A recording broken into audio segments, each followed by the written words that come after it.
first thing that inspired me to make it into a film, although this was a book that personally touched me, and because of my humanitarian work, I have seen the distress around the world, and sometimes it makes you lose hope. And I think that the only thing that is going to save us is that we can somehow reconnect to our humanity. And I wanted to make a film that inspired people. Not just that inspired, but that made people go to have entertainment, and somehow this beautiful thing we are inside, all of us, would have a place to come to the surface, and that we can remember that there is this place inside of us that exists. A lot of people cry in this film, and it's not sad. And I wanted a tool to get to that place, because we operate like in survival mode, and then we need to be distracted from life. I wanted some kind of distraction that actually connected you to life and made you feel excited about it, and it was hopeful and uplifting. I wanted to make a film that was about connection. Today, when we think about connection, especially the younger generations, we think of the internet. I wanted first, of course, for you to connect with your own humanity, and then also to connect to others, starting in our family. This is a movie that if you watch it with your children, or with your teenagers, or with your parents or grandparents, everybody's gonna have an intimate experience with the film. But then when you come out, everybody wants to talk about their intimate experience with the film. And now when you take your children to the movies, they're not talking to you, they're talking at you, and they're just, if they're talking at all, you know, but they're just like recapping. They're not asking you questions, and they're not going inside to think. There's a lot of children that are profound thinkers, and they are not stimulated to go to that deep, and it creates anxiety in them, and they don't even know what. We have a very big problem with anxiety with children, and I believe that this is one of the sources. So it creates a connection. It also, I need a sip of water. It's right. Oh, okay. I'll talk about that later. But then the second part was why animation? Why animation, yeah. Okay. It's also a film about freedom. I think that another hope for the world to be better, it's for us to break from our programming, because we are educated, especially our children, to be consumers. And everything that comes at us has an agenda. And even when we watch movies, we design them to entertain you, we digest them for you, and we design things that are going to make you feel one way or think one way. And this film breaks all the rules of cinema. Animation, art for me, it's a great way of freedom. The film combines poetry, art, you know, painting, drawing, we have all kinds of things there. And filmmaking, because the structure of the storytelling comes from this, you know, cinematic structure of telling a story, and music. And I think that also the fact that we did not make it all the same kind of art. It's honoring the theme of freedom. Every single animator had complete freedom to create whatever they wanted and interpret the poem how they wanted, and we did not interfere. We chose them from all over the world, from all different religions and different ages, men, women, and they bring their own perspective, and they do it through art in a way that then you get to be free. You also get to be free because you're surprised every time and you don't know what to expect because there's going to be a new guy. What this does is like, it almost forces your brain to be malleable and open. And then you are understanding a story, and then we take you out of the story and we give you information visually and through poetry and through music, but it's yours. It's for you to decide what to do with it. It's sort of like you take a journey but inside of yourself. It's so important to stimulate children to think of on their own. And so it was done through animation because it was also a way to bring poetry, which is important for children. Poetry, the first language of children, it's metaphors. That's how they associate in their brain. That's why we do the nursery rhymes and they love them. The sound of it, it's comforting for them. Some of the words they don't understand, but they understand images. So the poem, it's told to them through images at the same time that they are hearing the words. And it's almost going in this subconscious. You have no idea how many times I've run into parents, the few people that have seen the film, that brought the children thinking they were not going to like it, or to test whether they would take the film for distribution or not, because they didn't think children would like it. And we also did a test screening. And even while they're watching the film, they're saying, oh my God, they're not liking the film, they're bored, they're not laughing, they're quiet. And then when they come out, I mean, I just talked to someone today who brought a 5-year-old little girl. She came out very serious and she said, can I watch it again? And they love this. I had a couple of distributors said to me, young adults are not interested in philosophy. It is so insulting. I find it that we have not been respectful to teenagers and young adults. I really feel they're struggling to find things that challenge their brilliant intellect, and many times it leads to depression, and at a really young age they give up. It doesn't help their self-esteem that we dumb down everything. Music, cinema, it is completely disrespectful. And what I say to them is, be careful, because if you keep thinking that way, ISIS is going to continue to recruit, because they are looking for something to believe in. And if you don't teach them how to think on their own and expose them to philosophy, they're going to take somebody else's philosophy that is shoved down their throat.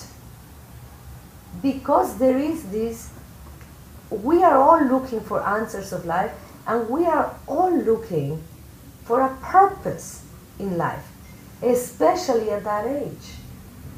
If you don't give them the tools to think for themselves and be inspired about life and look for their purpose in a unique way, trying to honor their individuality, they're never going to be happy.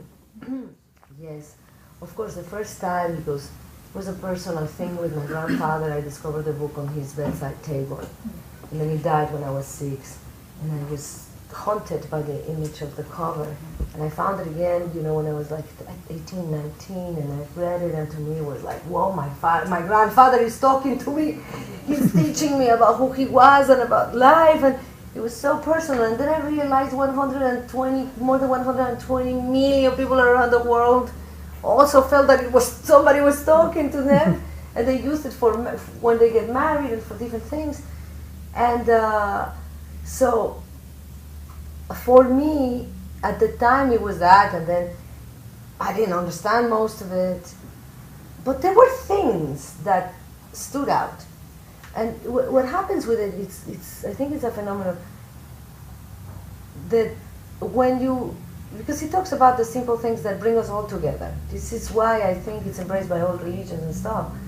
It's just the simple things, just to be grateful and be excited about food, about love, about death. Why not be excited about death? You know, not about death, but that there's something beyond that. We are more than just our bodies.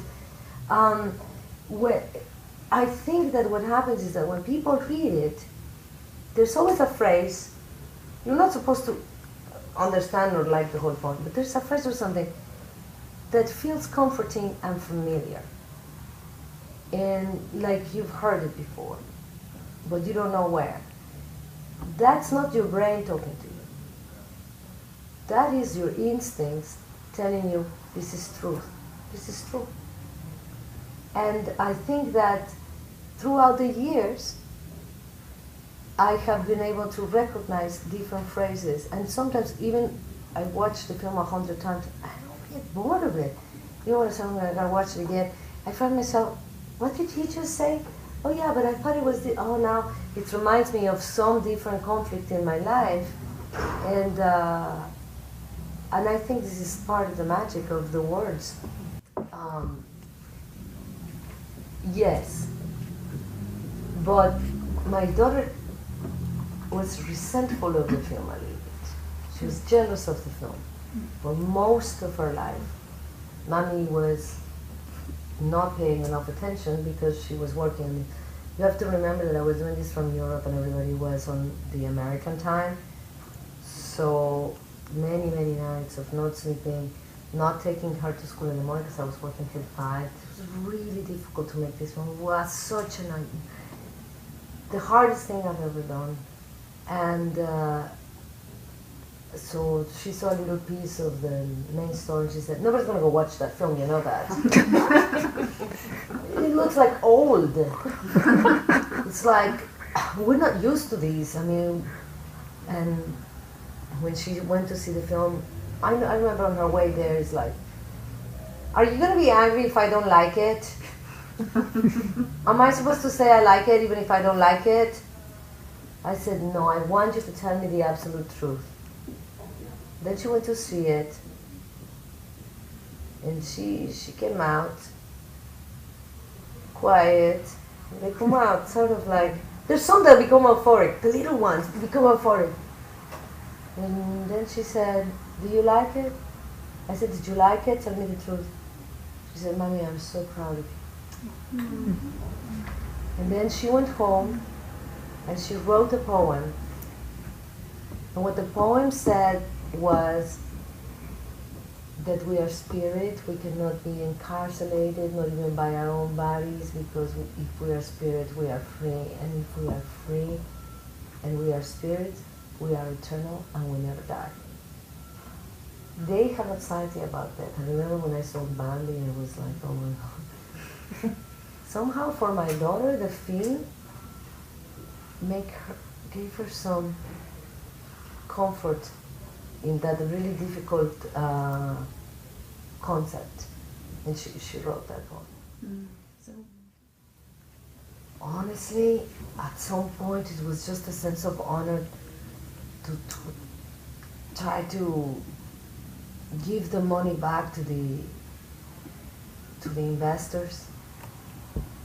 And the pressure of that has been immense, because these people trusted me with something, and it's really mortified me. And then I learned a very big lesson when I went to Lebanon. At some point this movie was a disaster and we were not going to make it anymore, and we discovered that there were some lies and some people covering their tracks and lying more and more, and that we were $8 million over budget, and the film was like in the first quarter. We had to invent a new form of animation, and we had to do a lot of miracles, and the way we had to finish, it was 5 times the work of a big studio that has a huge crew, and we were so few of us not sleeping. And at this point, they were putting a lot of pressure on me, and they were angry at me, and I was suffering. I hate being dead. It's such a horrible sensation. And when I went to Lebanon,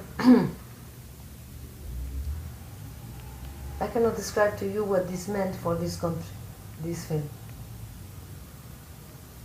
But the bankers that gave me the money from Lebanon said to me, after being so nervous about the money and putting all the pressure, they said to me, you know what? It's okay if we don't make the money back. You don't hear a banker say this. And they said, this film goes beyond money. And what we have seen that is done to the spirit of this little country, that is in such despair, it's worth paying that and a lot more, because we have not seen this kind of energy in the place for a long time. And at this moment I said, you know what? I'm just going to keep going. Of course I'm going to keep going, and I'm not going to worry. I'm going to keep going, because to me this is a contribution that I'm doing, and I'm doing it with a good will and from a good place, and I'm just going to do it the best that I can. And whatever the end result is, I know that I did it, you know, with a good intention, and that I did my very best. Yeah. It's funny because, you know, I keep telling to my close circle, I've been pregnant for 4.5 years. This baby's about to come out, and I just hope it's a good boy or girl, you know. I hope that it's a nice one. I think that yes, you know, producing a child, you know, it's something that you are creating from scratch, and but the difference is that you don't have any control.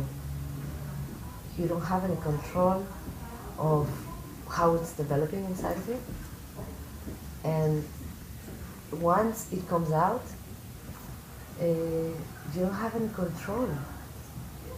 We think we do, but we don't, of how they're going to turn out. And you have to do your best, but they are their own person, and they come with their own agenda, and you cannot force them into this or that, and you shouldn't. With the movie, it's a collaboration of a team, and you have some control, you have some say. I'm not saying that my daughter is completely out of control, you know? But it's alive, it's a human being, and she has an iPad touch. And trust me, she wants that cell phone so badly. And she goes, but I want it with all my heart, Mommy, I don't understand. Why can't I have it? What is that? You have to explain. And I said, because it's good to want things with all your heart for a long time. It's true. Thank you. The one thing I wanted to say for it, you know, we should make them see things that we want them to see.